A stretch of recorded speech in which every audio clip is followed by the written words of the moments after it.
Om Swastiastu. Perkenalkan, nama saya Alif Nanda Putri, biasa dipanggil Alif. Saya dari kelas 10 MIPA 4 nomor absen 1. Hari ini saya akan mempresentasikan mengenai materi Wilayah Negara Kesatuan Republik Indonesia bagian 1, yaitu memetakan wilayah Negara Kesatuan Republik Indonesia. Wilayah merupakan salah satu bagian pokok sebuah negara. Tiap-tiap negara memiliki wilayah tertentu dengan batas-batas yang ditentukan berdasarkan perjanjian internasional. Berdasarkan ketentuan Pasal 1 Ayat 1 Undang-Undang Nomor 43 Tahun 2008, wilayah negara Kesatuan Republik Indonesia yang selanjutnya disebut wilayah negara adalah salah satu unsur negara yang merupakan salah satu kesatuan wilayah daratan. Perairan pedalaman, perairan kepulauan, dan laut teritorial beserta dasar laut dan tanah di bawahnya, serta ruang udara di atasnya, termasuk seluruh sumber kekayaan yang terkandung di bawahnya. Berdasarkan pengertian tersebut, dapat diidentifikasikan wilayah Indonesia terdiri atas 3 bagian, yaitu daratan, lautan atau perairan, dan udara. Bagian A, wilayah daratan. Wilayah daratan adalah wilayah tanah luas yang dijadikan sebagai tempat tinggal atau tempat permukiman dari warga negara atau penduduk negara yang bersangkutan. Wilayah daratan Republik Indonesia terbentang dari Sabang sampai Merauke, dari Pulau Miangas sampai Pulau Rote. Sabang merupakan kota di Pulau Weh sebagai gerbang pintu wilayah barat Indonesia. Sedangkan Merauke merupakan kabupaten di Pulau Papua yang menjadi gerbang bagian timur Indonesia. Sementara itu, pintu gerbang wilayah utara dan selatan Indonesia terdapat Pulau Miangas dan Pulau Rote. Wilayah Indonesia terlihat terpecah menjadi gugusan pulau. Terdapat perairan baik selat maupun laut di antara pulau-pulau tersebut. Meskipun demikian, bagian Indonesia laut bukan merupakan pemisah. Laut merupakan penghubung sehingga wilayah Indonesia menjadi kesatuan yang utuh. Itulah yang dimaksud sebuah negara kepulauan yang bercirikan Nusantara dalam pasal 25A Undang-Undang Dasar Negara Kesatuan Republik Indonesia tahun 1945. Nusantara dijadikan sinonim untuk menyebutkan kepulauan Indonesia. Nusantara terdiri atas 2 kata, yaitu Nusa dan Antara. Nusa yang berarti pulau dan antara yang berarti relasi, seberang, atau luar. Nusantara diartikan sebagai gugusan pulau di antara lautan dengan arti lautan sebagai penghubung sehingga tercipta kesatuan wilayah yang utuh. Indonesia memiliki ribuan pulau yang terdiri atas pulau-pulau besar dan pulau-pulau kecil yang terbagi menjadi 34 provinsi. Setiap batas wilayah provinsi di Indonesia dapat dilalui menggunakan transportasi darat, transportasi laut, maupun transportasi udara. Bagian B, wilayah perairan. Wilayah perairan merupakan wilayah laut yang termasuk kawasan suatu negara. Berdasarkan ketentuan Pasal 1 Ayat 2 Undang-Undang Nomor 43 Tahun 2008, wilayah perairan Indonesia adalah perairan pedalaman, perairan kepulauan, dan laut teritorial. Ketentuan tentang wilayah perairan Indonesia tercantum dalam Deklarasi Juanda yang dideklarasikan pada tanggal 13 Desember 1957. Isi Deklarasi Juanda sebagai berikut. Bahwa segala perairan di sekitar, di antara, dan yang menghubungkan pulau-pulau yang termasuk dalam daratan Republik Indonesia dengan tidak memandang luas dan lebarnya adalah bagian yang wajar dari daerah daratan negara Republik Indonesia. Dan dengan demikian merupakan bagian daripada perairan pedalaman atau perairan nasional yang berada di bawah kedaulatan negara Republik Indonesia. Penentuan batas laut 12 mil yang diukur dari garis yang menghubungkan titik terluar pada pulau-pulau negara Republik Indonesia akan ditentukan dengan undang-undang. Konsep yang dibuat pemerintah Indonesia dalam Deklarasi Juanda kemudian diakui dalam Konvensi Hukum Laut PBB pada tahun 1982 United Nations Convention the Law of the Sea atau UNCLOS. Konversi tersebut dilaksanakan di Montego Bay, Jamaika pada tahun 1982. Wilayah perairan Indonesia meliputi zona laut teritorial, zona landas kontinen, dan zona ekonomi eksklusif. Sekian presentasi saya mengenai materi bagian 1, yaitu memetakan wilayah negara Kesatuan Republik Indonesia. Semoga bermanfaat dan terima kasih. Om Santi, Santi, Santi, Om. Om Swastiastu. Perkenalkan, nama saya Ana Agung Sagunis Mariananda dari kelas 10 MIPA 4 nomor absen 6. Hari ini akan melanjutkan materi dengan topik Deklarasi Juanda. Deklarasi Juanda merupakan deklarasi yang menyatakan kepada dunia bahwa Laut Indonesia menjadi satu kesatuan wilayah NKRI. Deklarasi ini dikeluarkan pada tanggal 13 Desember 1957 oleh Perdana Menteri Indonesia. Sebelum ada deklarasi ini, Indonesia mengacu pada Ordonansi Hindia-Belanda atau biasa disebut dengan Territorial Zin and Maritime Kringen Ordonansi. Dalam peraturan ini, pulau-pulau di wilayah Indonesia dipisahkan oleh laut sekelilingnya dan di setiap pulau hanya mempunyai laut sejauh 3 mil dari bibir pantai. Deklarasi Juanda diresmikan menjadi Undang-Undang Nomor 4 RPP tahun 1960 tentang perairan Indonesia. Akibatnya, wilayah perairan Indonesia dari 2.027.087 km menjadi 5.193.250 km. Menurut garis batas lurus dari titik terluar, terciptalah garis maya batas mengelilingi Indonesia sepanjang 8.069,8 mil laut. Akhirnya, Deklarasi Juanda diterima dalam Konvensi Hukum Laut PBB ketiga tahun 1982, yaitu oleh United Nations Convention on the Law of the Sea atau biasa disingkat UNCLOS tahun 1982. Deklarasi ini juga dipertegas dengan Undang-Undang Nomor 17 tahun 1985 tentang pengesahan UNCLOS 1982 bahwa Indonesia adalah negara kepulauan. Berikut merupakan gambaran peta batas wilayah Indonesia sebelum Deklarasi Juanda dan setelah Deklarasi Juanda. Isi dari Deklarasi Juanda adalah sebagai berikut. Yang pertama adalah bahwa Indonesia menyatakan sebagai negara yang mempunyai corak sendiri. Yang kedua adalah bahwa sejak dahulu Kepulauan Nusantara merupakan satu kesatuan. Yang ketiga adalah ketentuan Ordonansi 1939 tentang ordonansi dapat memecah belah keutuhan wilayah Indonesia. Deklarasi Juanda mengandung tujuan sebagai berikut. Yang pertama adalah untuk mewujudkan bentuk wilayah kesatuan Republik Indonesia yang utuh dan bulat. Yang kedua adalah untuk menentukan batas-batas wilayah NKRI sesuai dengan asas negara kepulauan.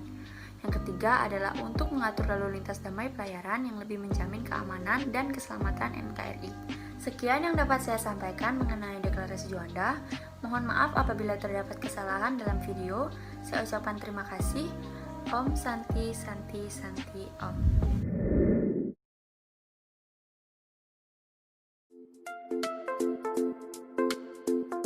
Om Swastiastu. Perkenalkan, nama saya Gustiani Pededian Pratiwi, nomor absen 8. Saya dari kelas 10 MIPA 4. Pada kesempatan ini, saya akan menjelaskan tentang zona laut teritorial.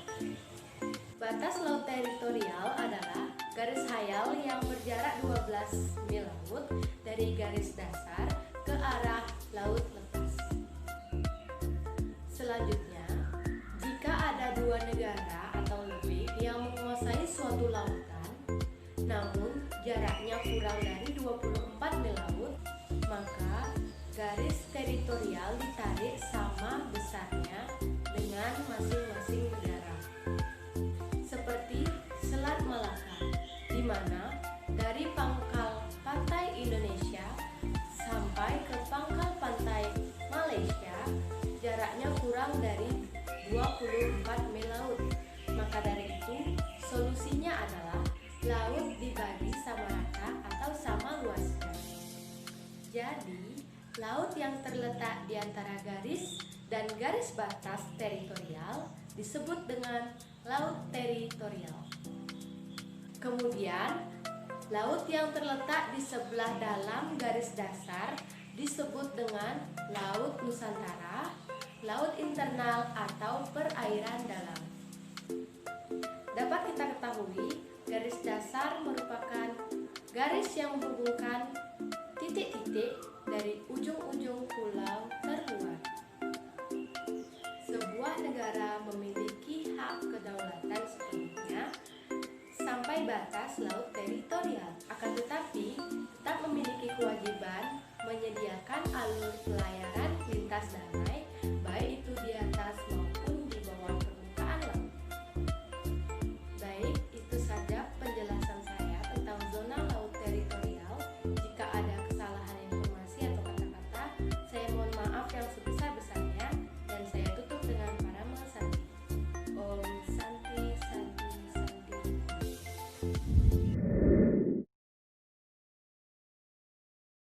Om Swastiastu.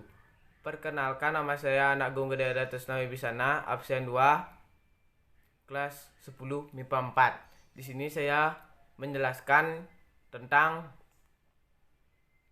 wilayah negara Kesatuan Republik Indonesia bagian B, yaitu zona landas kontinen. Zona landas kontinen adalah dasar laut yang secara geologis maupun morfologi merupakan kelanjutan dari sebuah kontinen atau benua. Kedalaman lautnya kurang dari 150 meter.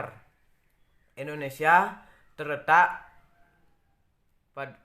pada dua buah landasan kontinen, yaitu landasan kontinen Asia dan landasan kontinen Australia. Di dalam batas landas Indonesia mempunyai kewenangan dan memanfaatkan sumber daya alam yang ada di dalamnya dengan kewajiban untuk menyediakan alur pelayaran lintas damai. Pengumuman tentang landas kontinen ini diumumkan pada tanggal 17 Februari 1969. Sekian dari saya tutup dengan Parama Santi.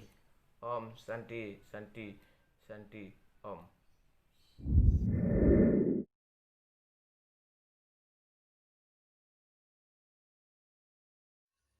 Om Swastiastu, nama saya Anak Agung Genya Artika Suari, kelas 10 MIPA 4 nomor absen 4.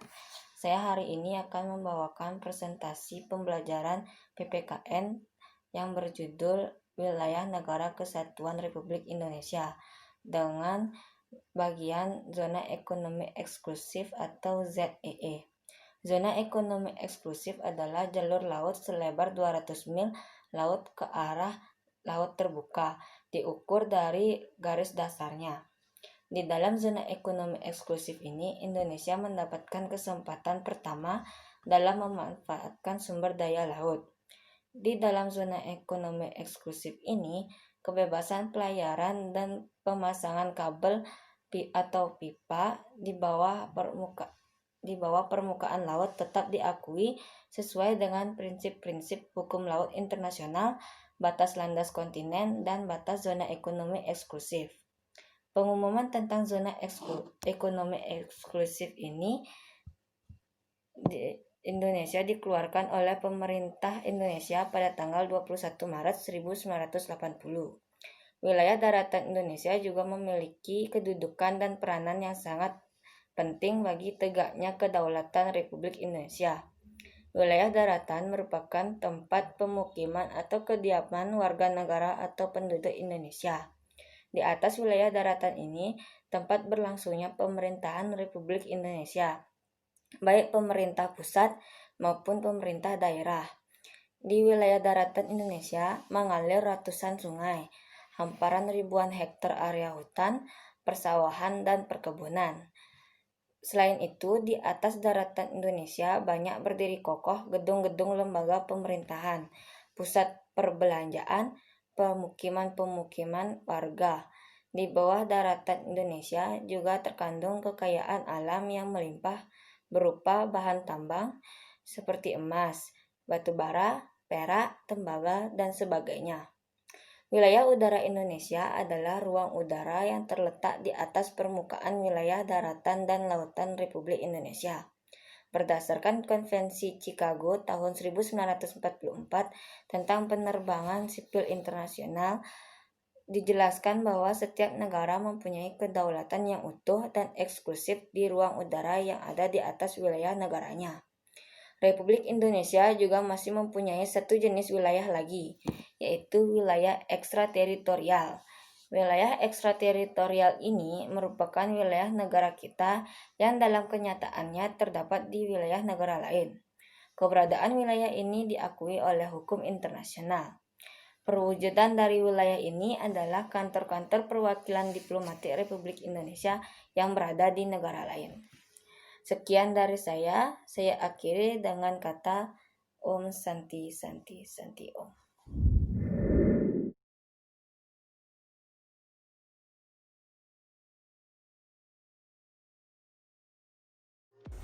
Om Swastiastu. Perkenalkan, nama saya Helena Cynthia Pramisya dari 10 MIPA 4 absen 9. Di sini saya akan membahas mengenai batas wilayah Negara Kesatuan Republik Indonesia. Setiap wilayah memiliki batasnya masing-masing. Seperti rumah yang kita tempati, memiliki batas juga, seperti dibatasi oleh bangunan lainnya, jalan, dan sebagainya. Wilayah lainnya seperti desa, kecamatan, kabupaten atau kota, provinsi, hingga negara sekalipun juga memiliki perbatasan wilayah masing-masing. Batas wilayah itu untuk menunjukkan atau menandai luas yang dimiliki oleh suatu wilayah. Batas wilayah bermacam-macam. Ada yang dibatasi oleh sungai, laut, hutan, atau hanya dibatasi dengan tugu pembatas saja apabila wilayah tersebut berbatasan langsung dengan wilayah lain. Lalu, bagaimana dengan batas-batas wilayah Indonesia? Seperti yang kita ketahui, bahwa Indonesia merupakan negara maritim. 2/3 wilayah Indonesia merupakan bagian lautan. Jadi, tidak mengherankan bukan jika batas-batas wilayah laut Indonesia berhubungan dengan 10 negara, sedangkan batas darat wilayah Indonesia berhubungan dengan 3 negara. Sekian penjelasan yang dapat saya sampaikan. Mohon maaf jika ada kesalahan kata. Akhir kata saya ucapkan Parama Santi. Om Santi Santi Santi Om.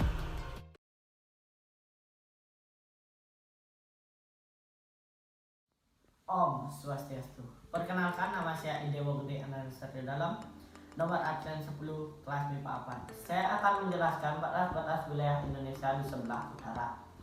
Indonesia berbatasan langsung dengan Malaysia bagian timur, tepatnya di sebelah utara Pulau Kalimantan. Malaysia merupakan negara yang berbatasan langsung dengan wilayah darat Indonesia. Wilayah laut Indonesia sebelah utara berbatasan langsung dengan laut 5 negara, yaitu Malaysia, Singapura, Thailand, Vietnam, dan Filipina. Om Santi Santi Santi Om.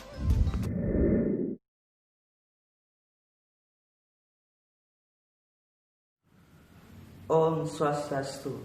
Perkenalkan, nama saya Anak Agung Desa Trabawa dari kelas 10 MIPA 4 nomor absen 3. Pada kesempatan kali ini saya akan membahas batas-batas wilayah Indonesia di sebelah barat. Sebelah barat, Negara Kesatuan Republik Indonesia berbatasan langsung dengan Samudra Hindia dan perairan negara India.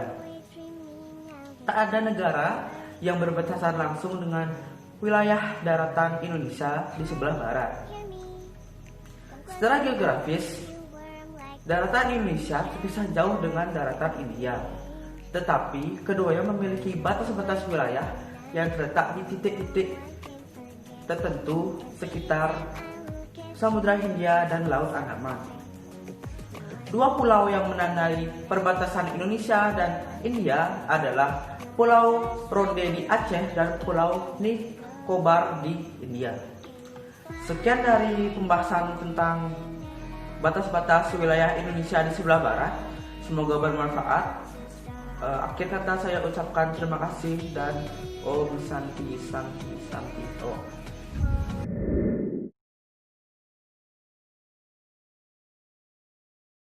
Om Swastiastu.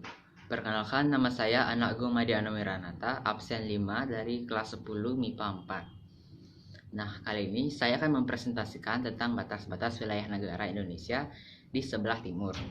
Tapi sebelum itu, saya akan menjelaskan tentang batas-batas wilayah negara Indonesia secara umum aja.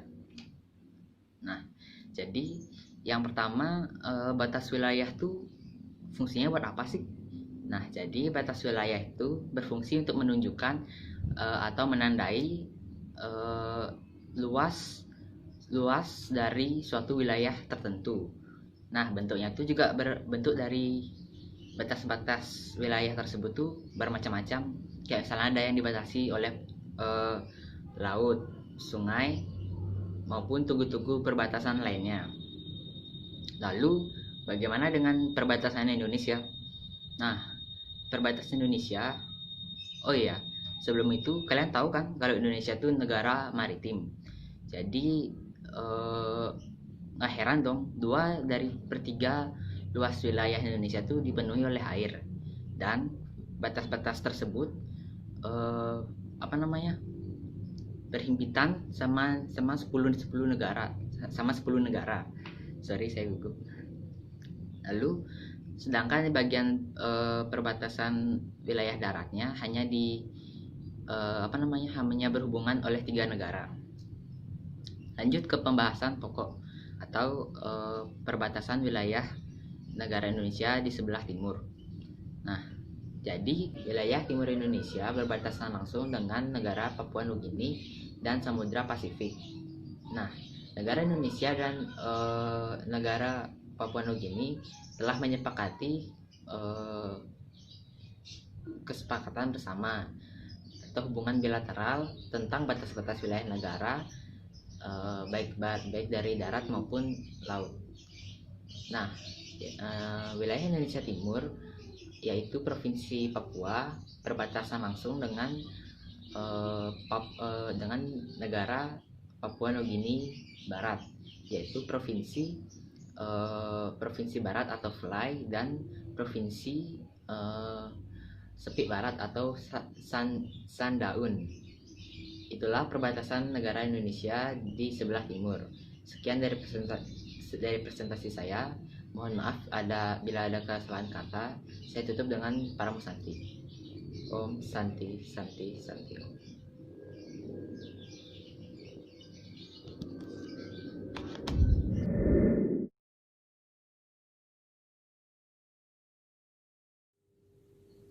Halo, nama saya Sagung dari kelas 10 MIPA 4. Sekarang saya akan menjelaskan batas-batas wilayah Indonesia di bagian selatan.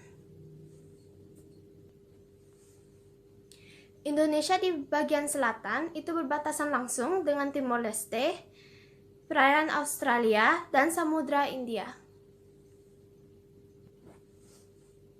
Timor Leste dulunya merupakan wilayah Indonesia, namun mereka memisahkan diri dan menjadi negara sendiri pada tahun 1969.